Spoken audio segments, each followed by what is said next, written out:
Finally back on the show, very hard to book these days, is my friend Kenny King Jr., host of the Real Talk, a Blue Wires pod from his car. Look at this dedication. From the whip. Listen, all the athletes that go on Kate Adams' show, they're always in the car. This is my first car. I'm so fucking pumped. Guys, it's my first car guest. I feel so official. How's it going? You're doing good. How about yourself? I'm doing good. Before we talk about our Raiders, two things I want to talk about, very intrigued about. Did you see Haliburton's dad, the little dad debacle? Yeah, what was that about? He's that's psychotic. And I saw someone defend him. And my question to that person is just like, how many times have you dropped on your head as a child? Because that was crazy. Yeah, there's something going on like in the water with dads right now, because you got all these dads, like all these athletes' dads are just getting a little too into it. I mean, it started with LeVar, and it continues to escalate. I mean, we look at the draft, we saw what happened with Shador because of Dion. Now you look at Hallie's dad. Like, I mean, it's becoming an epidemic. Dads and their sons, we have an issue, everyone. Like, we got to figure this shit out. I'm not going to do it. It's something like, is Mercury and Gatorade again? I don't know, but there's a dad problem going on in the sports world right now. I'm very concerned about it. Bill Belichick is another one that has found his way into the headlines. I can't even. This is like, what the fuck is going on? Does he have a conservatorship? Like, is something wrong with his brain that she is? I'm just amazed. And then Bill and UNC came out and they defended the girlfriend. Even CBS is putting out like, what is going on? Is he okay? Blink your eyes twice if you're not okay, Bill.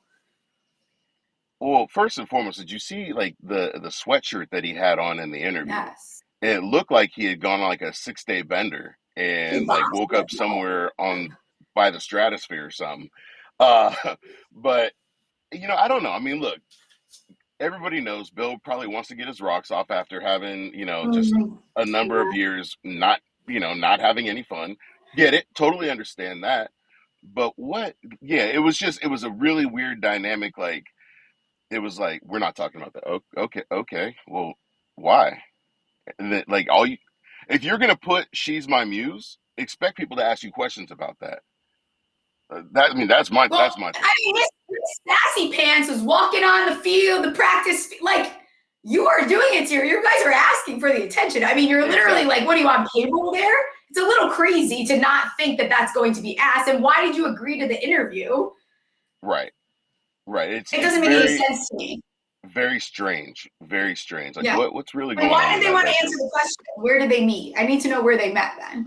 Right, and then why then later do they release a statement saying, "Oh, they met on a flight"? Well, why couldn't you just say that? Like, did you join the Mile High Club? Like, what happened on this flight? Like, why is it such a secret? Can you be honest? Can we all let's all together as one agree? They didn't meet on a fucking flight. Like, come on with that. That shit only fucking happens in a movie. Like, I promise you they did not meet on a flight. Kiss my ass with that. It was a sugar daddy website, 1,000%. It was something else. It was something other. It was an arranged, or I don't know. It doesn't have to be. I think escort is a little bit too far that people are taking it. Is it? But I promise you, it wasn't on a damn flight. Yeah, but I would say that it's too far if Bill hadn't been surrounded by people that have done that before. True. I mean, it's a learned behavior, right? So maybe him and Kraft were, maybe who knows what's going on? Maybe that's the Patriot way. I don't know, but Patriot way is so funny. I don't know. I don't see she's like 29. I don't see I think she's younger than that, isn't she? Yeah, looking at a 73-year-old man on a plane, like, oh damn, yeah, I want a piece of that. I gotta know what's her name. Bill Belichick's girlfriend. We're doing research quick. Jordan something. Jordan Hudson. She used to date like I'm making this up, but it's either like an Apple exec or something like that. How old is she? How do we find her? She went an $8 million. Oh, this is the new one. She went an $8 million real estate shopping spree. Wow. What the fuck is this girl? Is something? She's smart. She's I ain't saying 24. she a gold digger. She's 20 fucking 4. So she's too old for Leo DiCaprio. Yes, So she had to go apparently. to Belichick. Alrighty then. That's interesting. That's an interesting choice. Let's go to your Raiders. Yeah. We'll leave Bill alone. He's getting enough heat. Sorry, Bill. Eli's still your daddy. She might be mommy. I don't know how that works. It's not my thing. Draft takeaways, grade. You guys obviously got like Jeanty, amazing. I feel like that was it. That had been talked about. I said on the pod a lot. Like I didn't know if I was buying it. It was always going to happen. So are we happy, obviously, with that pick? I'm very happy with that pick. So I'm one of the people that was really, really heavy on the Jeanty train. I was really loving the comparisons to Tomlinson, the nightmares that Tomlinson gave Raider Nation for the years that he was with the Chargers. If we can have somebody do that to the Chargers and the Broncos and the Chiefs, I'm all for it. To be on the other side of those beatings. Really happy with that pick. I really love the fact too that Jeanty is a huge Marshawn Lynch fan, Love it. and models his play after him and is an idol of him. And we all know Marshawn's relationship with not only the Raiders but with Pete Carroll and with Max Crosby. So I feel like he can come in and serve as a great mentor for him. Obviously, bit biased on the running back train because of my dad. And Yeah. so, Pops was out there this weekend, got to meet with him, said he's a So cool. great kid. Marcus was around him. Josh Jacobs has nothing but great things to say about him. So really, really excited about the pick and about what he can bring to the table with this offense. Absolutely. And I think too, like I think the O-line is improving a little bit more than people realize because it hasn't been great for a while. And I think they're in a good spot. I love at one point in the draft they double tapped on the line. I love doing that. You guys had a bunch of picks. Double tap. If one of them doesn't work, but you still get another piece there. So I think at least one of them is going to work out. I was watching a lot of what was it? Is it Grant? Is that the one that you guys drafted? Did you draft him? You did, right? Yes. Very raw. But he's only been playing since like high school, so it'll be interesting to see what they can do. Pete Carroll is your coach, so you're running the ball. You're obviously going to run the ball. It's fantastic. Yeah.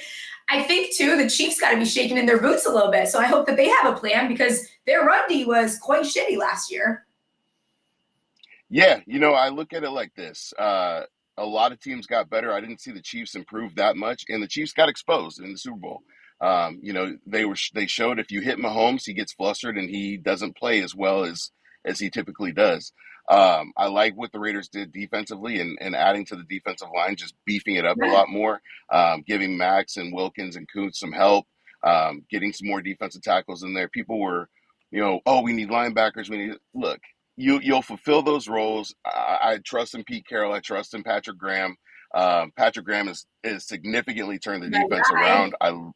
Thank you guys for him. I love him.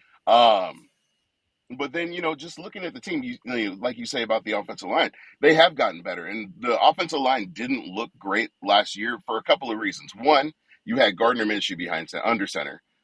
Nobody's going to make an offensive line look good with that guy. Two, you lose Josh Jacobs, so you don't have a running game. And then finally, when Sincere McCormick comes in, you actually see that the line can block a little bit. It's just the running backs before him weren't great. And then McCormick goes down, but now you beef up that running back room, bringing in Raheem Mostert, bringing in Jeanty. So now you got some guys that can actually move the ball, do some things out of the backfield, and you have an offensive coordinator who's incredibly competent in Chip Kelly, who can call some things that are gonna break open the offense. So I guess the next question I'm sure a lot of people have is they did add 2 wide receivers. I like the first one that you drafted quite a bit. I actually just drafted him in a rookie dynasty draft. Very, very good hands on him. The wide receiver room, I think, would you say that's one of the weaker points of the Raiders or not necessarily? I would say not necessarily. It's sneaky good. I really like Jack Bech. Yeah, I like Jack Bech. I really love the kid's story. He's big, he's physical, he's fast, and the fact that he's playing for his brother who was killed. That always puts a chip on somebody's shoulder. They're doing something not only for themselves but for their family. You look at Jacoby Myers. He has silently been wide receiver one for a couple of years now. Yeah. Everybody slept on him. New England got rid of him, and he has gone out there and just been a ball target. He doesn't drop the ball. He makes plays. They're sneaky good. It's a really sneaky good wide receiver room. And I got to throw this name in there. He's not a receiver, but he is a receiver. He's an all-purpose utility player, Brock Bowers. Yeah. I mean, this guy should have been Rookie of the Year. Get it? Jaden Daniels had a phenomenal rookie season.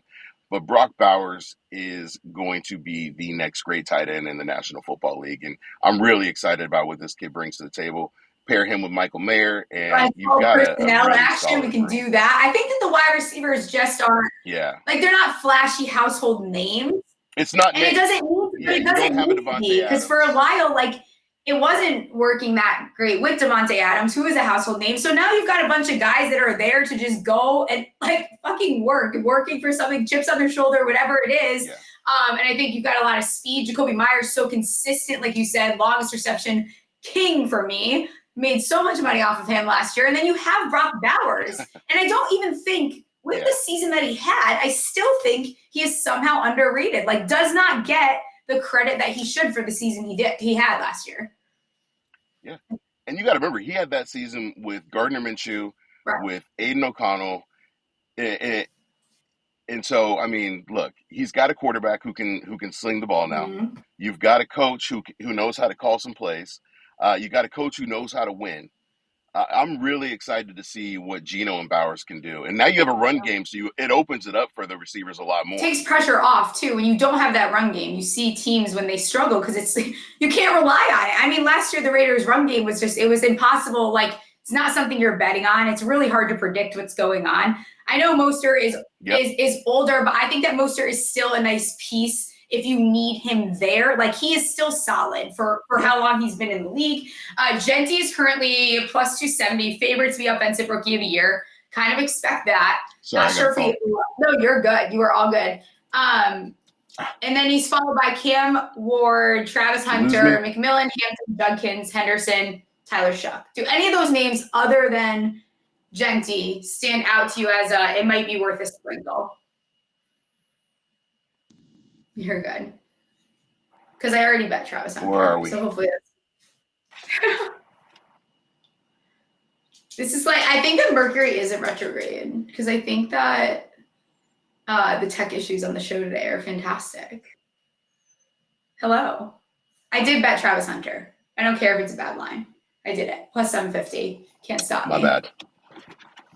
Hi. I was just talking about how bad the Raiders are going to Those motherfuckers. Don't they know you're on a show? You're my first car guest, and they're ruining it. Like, come on. Come on. I'm trying to give you your Kay Adams show here. Yeah, the Walmart version. Jeanty is the favorite, plus 270 to be offensive rookie of the year.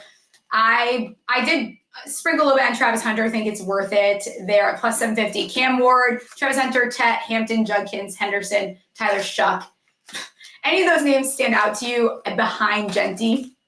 Yeah, I think Travis Hunter is going to be a big time candidate just because he is going to be a two-way player. The last time you did have a two-way player was Charles Woodson. He obviously won. So I do think Travis Hunter is going to be one of those guys that's going to be a big candidate. Jeanty is going to be obviously. All eyes are on Cam Ward. I think also all eyes are going to be on Shedeur Sanders. This is going to be kind of one of those. I'm not going to say a make or break. Obviously, it's his rookie year. But this is a very, very interesting situation for Shedeur because you're going into a situation where, first of all, your dad said he was going to pull an Eli if the Browns drafted him. That didn't happen. Second of all, you go in and you got Joe Flacco, who's elite. You have Deshaun Watson, who is only there because you can't get rid of him. He's guaranteed. Yeah. They draft Dylan Gabriel, and now you have Shedeur Sanders. So who's QB1, who's QB2, who's QB3, who's QB4? Where does Shedeur end up here? Is this guy going to take this as an opportunity to say, hey, look, you know what? I fucked up in my interviews. I fucked up in the whole process. Let me show you who I really am. Or is he going to have or is he going to have a negative chip on his shoulder and go out there and pout and we really see, oh, well, this kid is exactly who we thought he was. Because there's a Yeah. reason why 32 teams passed up on you all these times. Tom Brady was your personal mentor, and he passed up on you 4 times. So it's going to be Yeah. very interesting to see what happens. So I don't say he's a candidate for Rookie of the Year, but he's a name that I'm going to be looking at very closely, and I think a lot of people will. Yeah, it's interesting, almost to the point where it feels like the Browns took Gabriel, like conspiracy theory. Did they take Gabriel? Like, we know we're getting you later. No one wants you, dude. So guess what? You're going to work for it, and we're going to put another rookie QB in the room with you. Yeah. Because realistically, like now I've said it multiple times in the show, it's not a hard path to QB1. So Sanders, if you were supposed to be the second QB drafted, if you were supposed to be, in that top 5 conversation like we had, then guess what? Get there. Work for it and get there, because your path isn't that hard. So compared to some people that would be drafted in the round that you were drafted. So can you shut up and work? How does that go? I mean, like even the Steelers passed on him, right? So Tomlin passed on him too. It's not just, these organizations that people like to pick fun at. It's also the Steelers and a lot of these teams that, have their shit together, however you want to say it. So it will be interesting to see Sanders. I probably won't put money on it, but I am intrigued to see at what point. When does he start? Because guess what? The whole Sanders family is going to have to, we're going to have to be a little quiet now. Like, it's not going to be a thing where, like, you get to be, broadcasting week 1, first game. You're not starting week 1. Like, it's not, like, the show is a little bit over. Not that, I do think a lot of the Sanders hate I think it went too far. I'll continue to say that. And I think, the Browns, listen, you've had QB problems for a long time. Double tapping at QB, fine. Just do it. Whatever. Like, I'm kind of over it at this point. They had a good enough draft, walked out with another first-round pick. The Browns are going to Brown. I don't know what it's going to amount to for them. But you know what? You can't totally knock the draft that they had. I think they're better. It was a better draft than people are saying. Last thing on Jeanty, his rushing yards line is set at 1,050 and a half, minus 114. To the over. Saquon had 1,300 plus his rookie year. I was going to say freshman year. Zeke had 1,600 plus. Bijan had shy of 1,000. Bucky Irving went over this number last year. I think minus 114. I think we see this get bet. Like, it's going to get super juiced at some point, kind of. Like, I almost want to bet it now. Yeah, I see him getting over 1,500 yards. Easy. Yeah. I'm not saying he's going to get it easily, but I do see him getting fed a lot. I see him getting fed often. You look at the teams in the division. Chargers aren't good against the run. Chiefs aren't good against the run. Broncos are pretty good against the run. You face those teams twice, right? You've got a lot of teams that are still struggling, still trying to figure out where they are, what they're going to do. I think that Jeanty's he's going to catch a lot of people off guard. A lot of people are going to underestimate him. Hey, Rook, welcome to the league. I really expect him to go over 1,500 yards. We've seen it happen before with Josh Jacobs, and you expect Pete Carroll to run the ball. So I would hammer that right now. Yeah, the recipe's there. I think this is going to move. So when we jump off, I will be taking me over on that. What are our realistic expectations for the Raiders? Their win total is set at 7.5. You would know better than me. I don't really remember.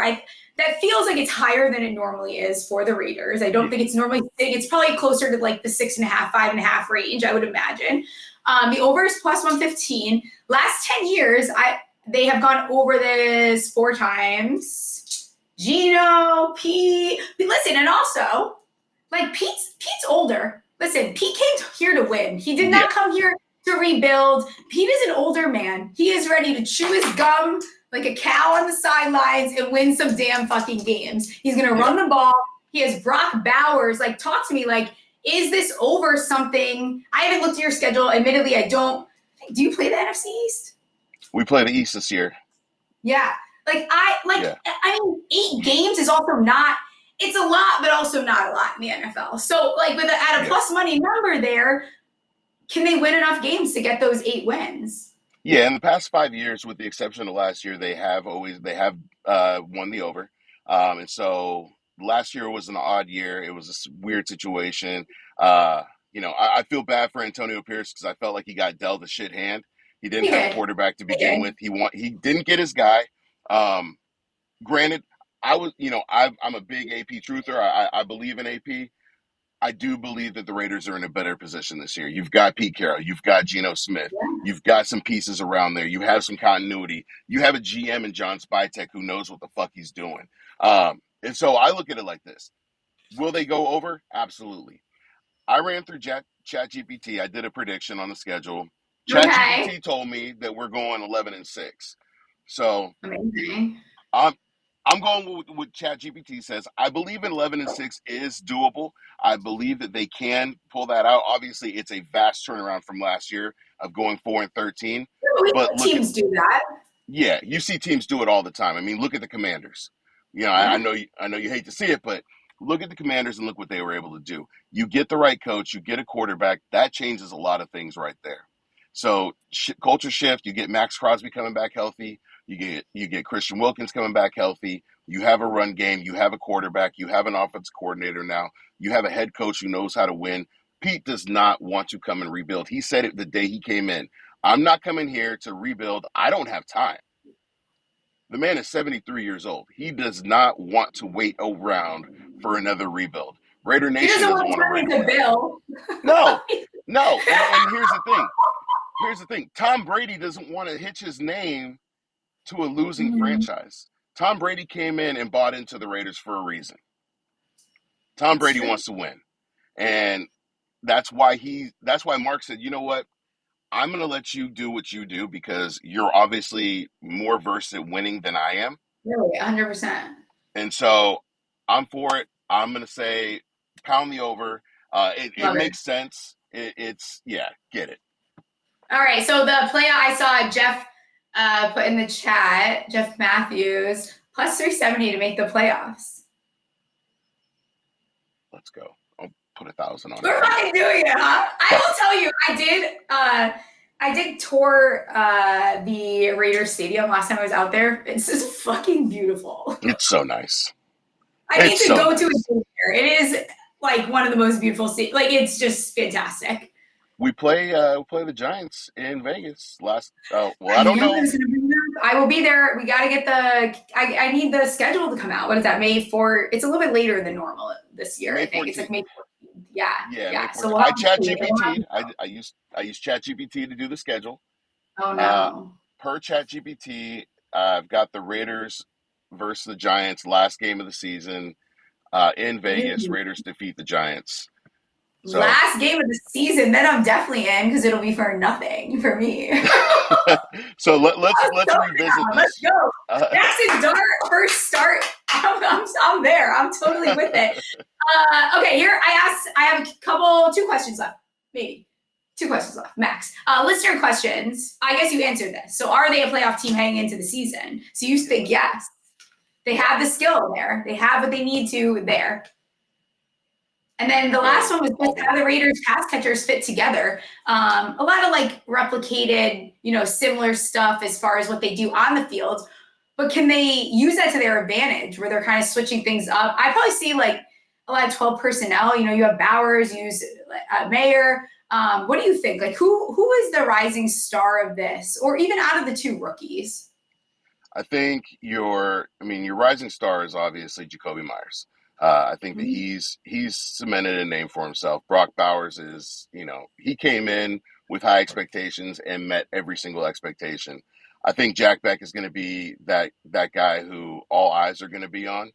And then I expected, I'm hoping, and this is what I'm hoping. Obviously, Mike had some stuff going on last year, some personal things. He had to take some time away from the game. Yeah. I would love to see Michael Mayer come back and basically have a comeback player of the year type season, and really work his way into it. You have your 2 tight end set. Let's go out in 12 personnel and make Michael Mayer that Gronkowski type player that just makes big plays. I'm all in. I love tight ends. I love a good feel-good story. I also have so much respect for him and taking the time. Like, hey, I can't give you my all. I'm actually going to take some time off because it's not worth being in the locker room if you're not fully in it. And go take care of yourself. Yeah. Your mentals matter. Whatever was going on was going on. I guess we're pro Raiders on the show until ChatGPT says week 18. Let people know where's the next show. Where can they find you on X? You were fantastic. I appreciate you coming on. My first car guest. I've made it. First car guest. So real talk, I took a year off. We're coming back. Amazing. We're dropping back next month. Got some great guests lined up. Really excited about that. You can see me on Twitter at Kenny King _Jr. I still call it Twitter. His mama named him Clay. I'm gonna call him Clay. Max, you don't. But yeah, find me on there. I'm pretty funny, so follow me. You are pretty funny. That's why we get along, because I'm also funny, I would say. Some people may not, and that's fine. I'll let everyone get out of here. Yeah, fuck them. You can get out of here. I'm getting out of here. Subscribe, like, rate, review, do all the things on the podcast. And I will see you guys on Monday.